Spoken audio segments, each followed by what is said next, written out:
Ова е еден од малите спортски авиони кој напладне полета од аеродромот Стенковец.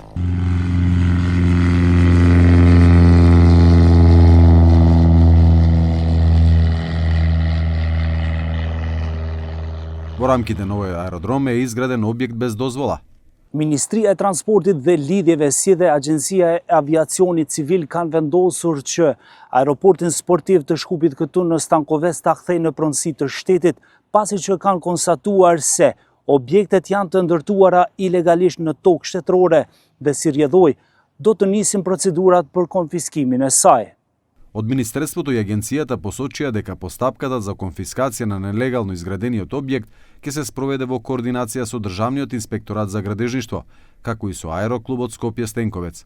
Надлежните органи случајот го пријавиле до обвинителството, барајќи целиот објект да биде конфискуван во корист на државата, со цел да може да се користи за обука на пилоти и други потреби. Министерството за транспорт како институција надлежна за објекти од прва категорија, како што се аеродромите, болниците за терцијална здравствена заштита, објектите на високото образование, спортските сали, стадионите и другите објекти од државна инфраструктура, во последниот период сериозно пристапи кон решавање на проблемот со нелегалните објекти што спаѓаат во оваа категорија.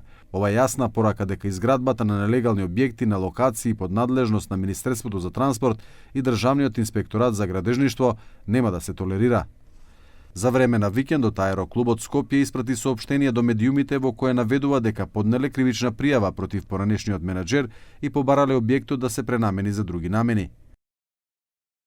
Како совесни граѓани и партнери во Аероклубот Скопје ДОО, во 2025 година поднесовме 2 кривични пријави против поранешниот менаџер Дејан Саздовски за сторени кривични дела, нелегална градба и злоупотреба на службената должност, согласно законите на Република Македонија. Дејан Саздовски го изградил објектот, ресторан на спортскиот аеродром Стенковец, без одобрение за градба на државно земјиште и без соодветна одлука на партнерите на Аероклубот Скопје ДОО. Тие побараа од владата на место уривање на објектот истиот да се искористи за државни потреби, односно да се пренамени во авиацијски образовен центар кој би се користел за обука на пилоти и други авиацијски специјалисти, имајќи го предвид актуелниот недостиг од ваков кадар.